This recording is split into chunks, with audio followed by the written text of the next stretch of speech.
안녕하십니까. 12월 첫째 날입니다.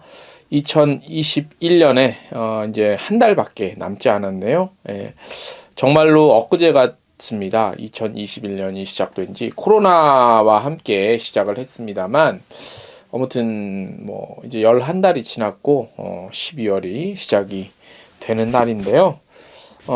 첫 소식 12월을 시작하는 첫날인데 좀 마음이 아픈 참 진짜 분통이 터지는 내용으로 전해드리게 돼서 굉장히 좀 저도 참 답답하고 잡잡합니다.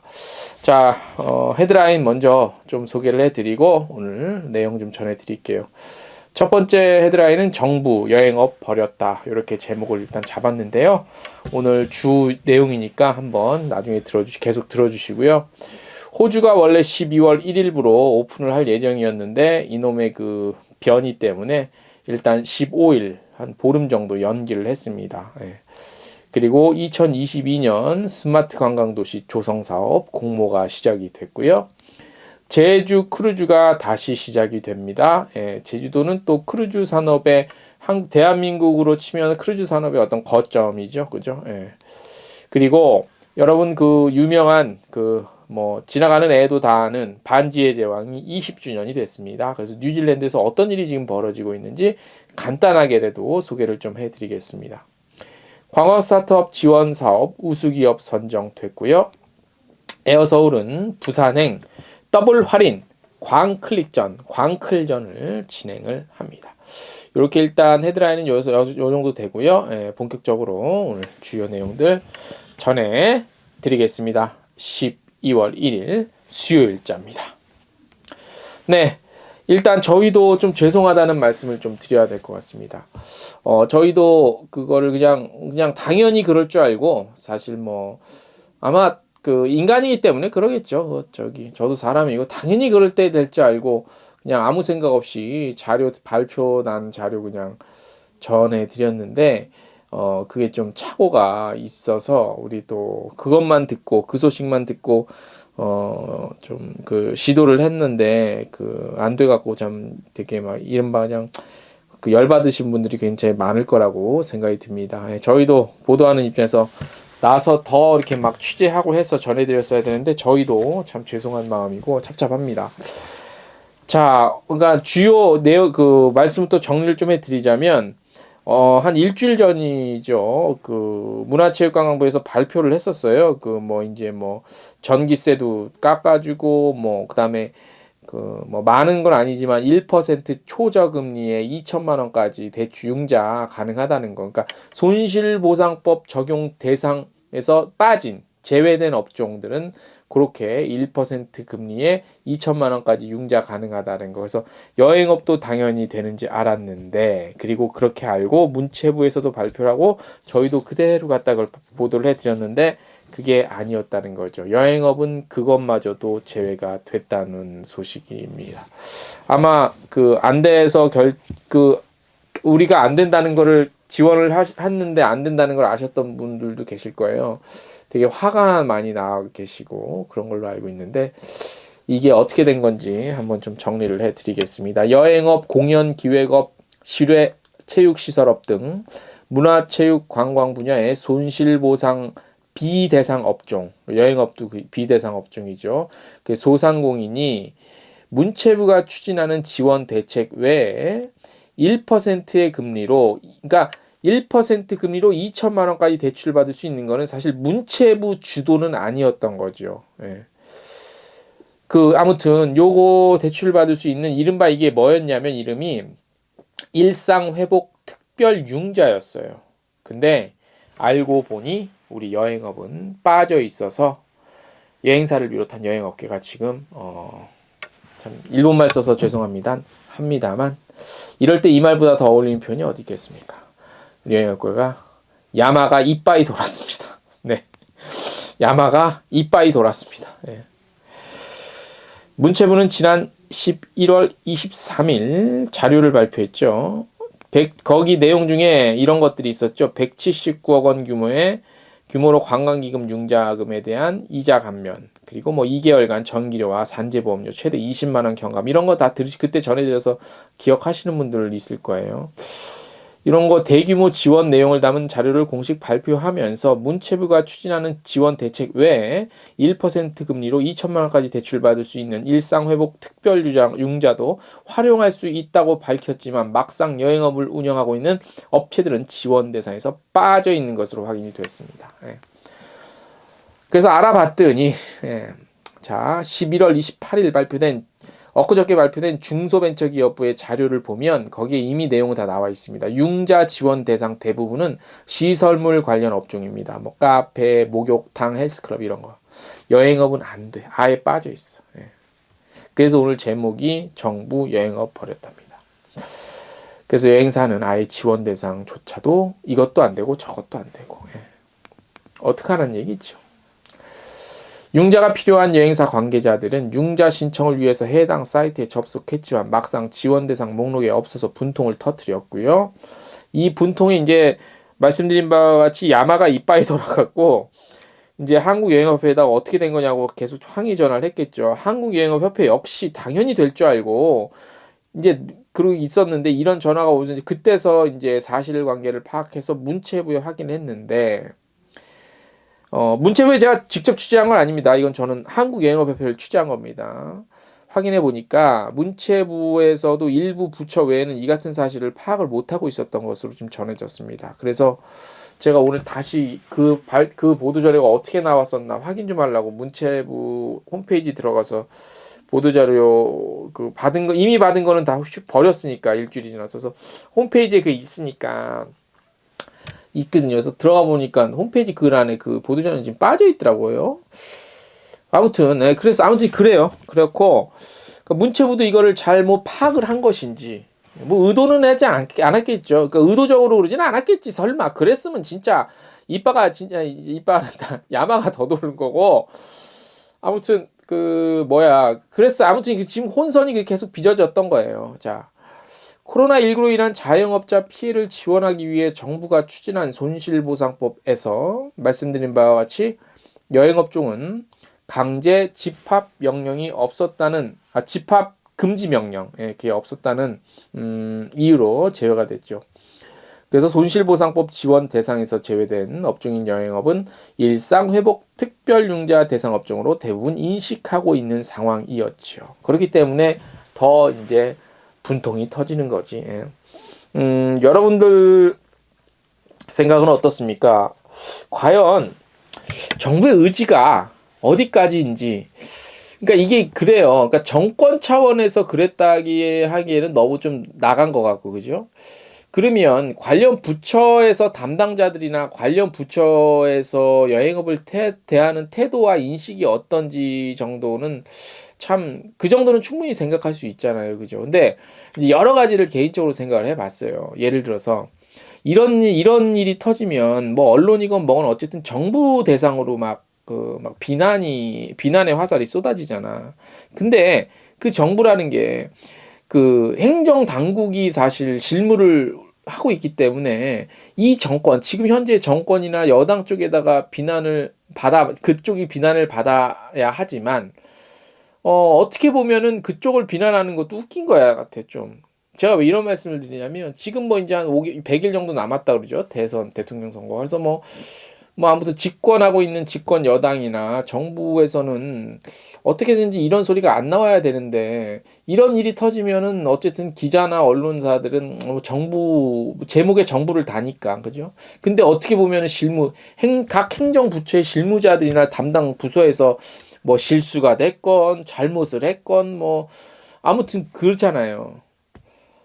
근데 아무튼 이거를 어떻게 해석을 해야 되는지 모르겠어요. 물론 여행업계 종사하고 있는 분들이 인원수로 따지면 얼마 되지 않아서 표의식 굳이 안 해도 된다는 차원의 그런 것 때문에 이러는 건지는 모르겠으나, 그랬잖아요. 뭐 스페인에 문재인 대통령도 스페인 갔을 때 뭐 관광업계 더 챙기겠다고 손해놓은 건데 이렇게 의도적으로 빠졌으니 여행업계가 얼마나 지금 더 안 그래도 지금 뭐 이제 거의 포기하다시피 지원 더 이상 생각도 안 했는데 그래도 뭐 1% 저금리 필요하신 분들은 2천만 원이라는 돈이 작은 돈입니까? 얼마나 소중해. 하려고 했더니 이거마저도 안 되면 사람을 2번 죽이고 3번 죽이고 그런 거죠. 그죠?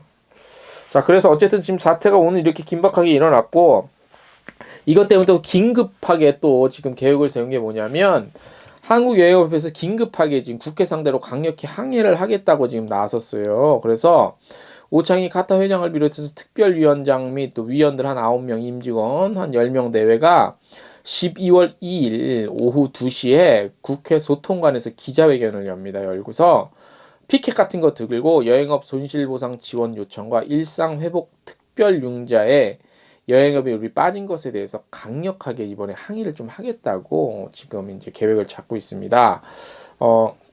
그래서 지금 긴박하게 이게 또 오늘 지금 잡힌 거고 일정이 저는 제가 이건 좀 다른 얘기인데 어제 제가 이런 거는 뭐 뉴스로 말씀드리긴 그렇지만 어제는 근데 오늘 요 일을 접하고 나서 생각된 게 뭐냐면 어제요 개인적으로 어제 저한테 핸드폰으로 그 국민의힘 김승수 국회의원인가 거기서 이제 문자로 뭐가 왔어요. 왜냐하면 저번에 한참 우리 여행업계에서 저거 막 집회하고 그거 할 때 제가 취재 가서 현장에서 취재하고 나서 이제 막 그때 현장에 같이 나온 그 문화체육관광위원회 소속 그 각 국회의원들한테 이렇게 명함 인사하고 했을 거야. 그때 이제 내 명함이 가고 오갖고 했겠지. 이제 거기 김승수 의원실에서 내 연락처를 알겠지. 문자가 갑자기 왔는데 김승수 국민의힘 금승수 의원은 뭐 우리 여행업계 소외되지 않도록 지원을 위해서 끝까지 뭐 관심을 갖고 저거 하겠습니다라고 난데없이 문자가 온 거야. 그래서 아무 문자가 왔어요. 이거 뭐 갑자기 뜬금없이 이런 문자가 왔지 했는데 오늘 이 일이 터지고 나서 보니까 이게 일이 이렇게 된 거가 이게 연결이 되는 거 같더라고요. 예. 뜬금없이 문자가 오는 게 웃기잖아. 그죠? 아무튼 지금 그렇습니다. 그래서 12월 2일 날 또 이제 그 피켓 들고 피켓 시위가 있는데 국회 그 앞에서 소통관에서 아무튼 혹시나 이 방송을 들으시는 분 중에서 이거는 제가 봤을 때 제가 뭐 선동하는 게 아니라 이거는 너무 섭섭한 행위예요. 정부에서 이거는 문체부의 실수건 의도건 저는 실수라고 믿고 싶은데 이거는 강력히 중소벤처기업부나 아니면 저기 기재부 말 안 들을 것 같지만 뭔가 좀 있어야 돼요 소통. 이게 왜 여행업이 안 되냐? 이건 말이 안 되잖아요. 그죠? 왜냐 손실보상법에서도 빠져 있는데 그냥 이건 저랑은 상관이 없습니다. 아시는 분도 아시죠? 저희는 여행 업종이 아니잖아요. 근데 이거는 좀 너무나 불합리한 그건 같습니다. 예. 이거는 잘 그 방안이 좀 나왔으면 좋겠습니다. 네. 자, 다음 소식입니다. 지금 뭐 바이러스가 변이가 일으켜서 지금 세계적으로 난리인데 엊그저께는 아주 그냥 우리나라 포탈이 난리였는데 오늘은 또 그 얘기 쏙 들어가고 한두 건밖에 없네요. 이게 참 웃겨요. 그죠? 예. 자, 어쨌든 얼마 전에 반가운 소식 전해드렸었는데 12월 1일부로 호주관광청이 이제 오픈을 여행객들 대상 오픈하기로 했는데 이 변이 때문에 일단 오미크론 요 변이 바이러스 오미크론 영향으로 한국 여행객의 호주의 무격리 입국이 12월 15일까지 연기가 됐습니다. 그래서 관광청에서 이렇게 밝혔고 이로 인해서 12월 1일부터 15일까지 해외 여행객의 호주 입국 불가능하고요.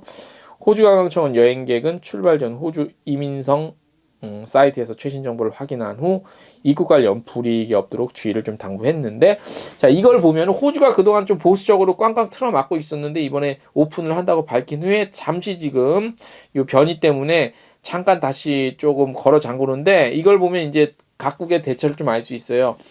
보수적으로 걸어라 잔 것도 호주마저도 변이 때문에 다시 그냥 원천 봉쇄가 아니라 일단 15일 정도 2주간 좀 지켜보고 다시 열겠다는 그런 계획이니까 그렇게까지 해외에서는 뭐 난리 부르스인 것 같긴 하지만 그래도 이제부터는 어떻게 해서든지 좀 탄력적인 운영 그러니까 잠그더라도 옛날처럼 그냥 뭐 기약 없이 잠그는 게 아니라 이제는 좀 이렇게 좀 이렇게 짧은 단위별로 이렇게 일단 잠그고 상황 보고 열 수 있으면 열고 뭐 이런 식으로 가겠다는 걸로 이렇게 좀 읽힙니다. 호주가 이렇게 보니까 호주가 이렇게 하는 걸 보니까 그걸 좀 업무에 참고하시면 될 것 같고요. 자, 그리고 뭐가 있냐면 지금 2022년 스마트 관광도시 조성사업 공모를 12월 말일까지 접수하네요. 제가 개인적으로 좀 비판을 해온 그 스마트 관광도시, 이거 스마트 관광도시 가서 스마트 관광도시 가면 그 관광도시를 보는 게 아니라 그거 누리려고 이렇게 하다가 핸드폰만 보고 오지 않을까 그런 우려로 제가 비난을 계속했는데 아무튼 조성사업 공모를 한대요. 그래서 보면은 1호가 저기 인천이었죠. 인천 계양장이었고 2021년에는 대구 수성구, 전남 여수, 경기 수원 이렇게 조성돼서 현재 조성 중에 있죠. 예. 이번 공모에서는요.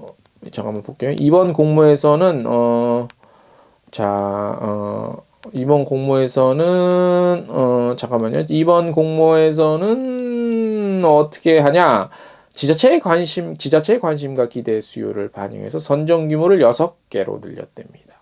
그래서 뭐 교통 연계형, 관광 명소형, 그 다음에 인구 15만 미만의 지자체를 대상으로 한 강소형 이렇게 3개 유형별로 각각 2곳씩 해서 총 6곳 선정하겠다. 뭐 이렇게 했다고 합니다. 그리고 기존에는 지자체와 민간으로 구성된 컨소시엄만 공모 신청이 가능했지만 올해는 지자체의 초기 부담 완화를 위해 지자체 단독으로도 신청할 수 있다고 합니다. 지자체 관계자 여러분들 저희 방송 많이 들으시죠? 참고하시고 하면 되겠습니다. 자, 공모와 조성 가이드라인 관련 상세한 내용은 한국관광공사 홈페이지에 스마트 관광도시 사업 홈페이지 가시면 확인하실 수 있습니다.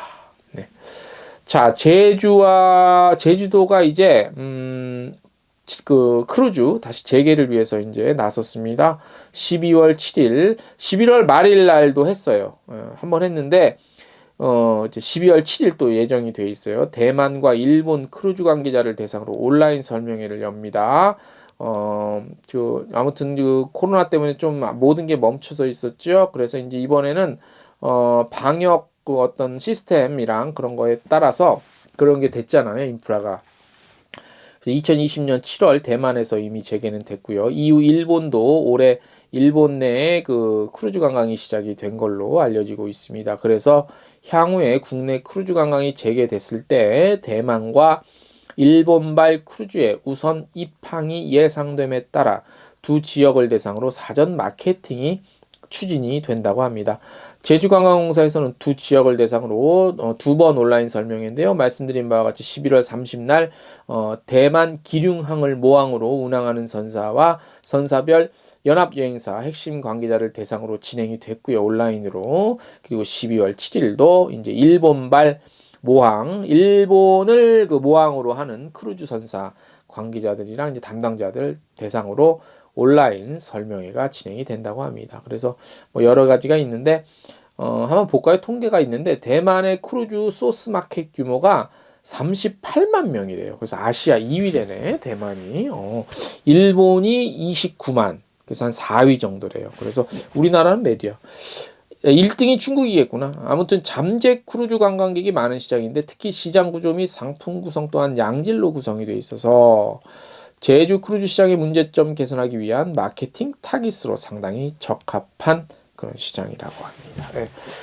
대만, 일본, 한국 이렇게 해갖고 하면 지중해 크루즈 못지않게 막 이렇게 막 따뜻한 햇살과 따뜻한 바람과 적당한 바람 이 정도의 지중해 그런 것 같지는 않지만 워낙 밑에서 태풍이 많이 올라오기 때문에 그래도 잘만 엮으면 대만, 일본, 한국, 중국 이렇게 상하이 해갖고 요 코스 홍콩까지 엮을 수 있으면 아시아권에서도 크루즈 산업이 굉장히 할 수 있다고 봐요. 제가 몇 년 전에 그 로얄 캐리비안 크루즈 그게 상해 출발이었지. 그래서 쭉 올라와서 제주도 거쳐서 일본 이렇게 가서 다시 저기 내려갔는데 그런 코스 굉장히 좋거든요. 그래서 크루즈 관광 산업도 굉장히 우리가 좀 눈여겨 지켜봐야 될 분야 중에 하나입니다. 네. 자, 마지막으로 흥미로운 소식 하나 전해드릴게요. 자, 반지의 제왕이요. 20년 됐대요. 20년. 올해로. 20년. 그래서 뭐 여러 가지 것들을 한대요. 그래서 뉴질랜드가 반지의 제왕 요거 관련 20년 됐기 때문에 올 로케이션 촬영지와 후속작인 호빗의 촬영지로 아직도 막 알려져 있잖아요. 그래갖고 여러 가지 이제 뭐 이벤트도 하고 행사도 하는데 이제 각 촬영했던 곳에 그 어떤 그곳을 여행지로 막 홍보를 하고 있어. 그래서 내용이 너무 길어서 제가 방송에서 다 말씀을 못 드리고 저희 트래블 데일리 홈페이지 텍스트 뉴스 참고하시면 될 것 같고요. 아무튼 이런 하나의 그냥 어마어마한 이런 그 어떤 그 영상 컨텐츠를 20년이 지나도 이 여행 컨텐츠로 연결해서 뭔가를 만들어내는 이거는 우리가 좀 배워야 될 것 같아요. 우리는 현재까지는 우리도 이제 최근에야 막 뜨고 있지만 우리나라의 그 컨텐츠들이 뭐 저기 기생충 영화 기생충도 그렇고 뭐 오징어 게임도 그렇고 뭐 BTS의 그런 활동도 그런데 그런 특히 영화 영상물 제작 관련한 것들을 20년 뒤에도 우리가 그런 어떤 연계돼 갖고 여행 상품 여행 컨텐츠로 만들어 갈 수 있을까라는 거에 대한 그런 고민도 이제는 좀 슬슬 연구하고 우리 전문가들이 고민하고 학자들이 또 한번 또 생각도 해보고 그래야 될 부분인 것 같아요. 예전에는 한류라는 게 이렇게까지는 될 줄 아무도 몰랐고 근데 이제 되잖아요. 그렇기 때문에 우리가 그런 것들을 장기적으로 좀 연결해서 끌고 갈 수 있는 것도 우리 컨텐츠의 힘이자 앞으로의 장래성 그런 미래성이지 않을까 싶습니다. 뭐 이렇게 얘기하니까 뭐 교수 같다 내가. 사실 내가 뭐 그 저기 박사학위 뭐 이쪽 관광 쪽 이런 게 학위가 없어서 그렇지 뭐 사실 뭐 이렇게 하면 제가 또 한 2-3시간 뭐 너끈히 또 이렇게 할 수 있죠. 자, 아무튼 첫 소식부터 제가 좀 야마가 이빠이 도는 소식을 전해드려서 대단히 참 심심한 사과의 말씀을 드리고 자, 어쨌든 우리가 또 이럴 때는 예전에는 그냥 넘어갔는데 우리가 또 얘기할 건 얘기해야 돼요. 그래서 12월 2일 날 우리 카타에서 집회할 때 힘 좀 실어 주십시오. 그럼에도 불구하고 오늘도 화이팅 외치면서 내일도 힘을 내보겠습니다. 대한민국 여행업계 관계자분들 힘내십시오. 화이팅!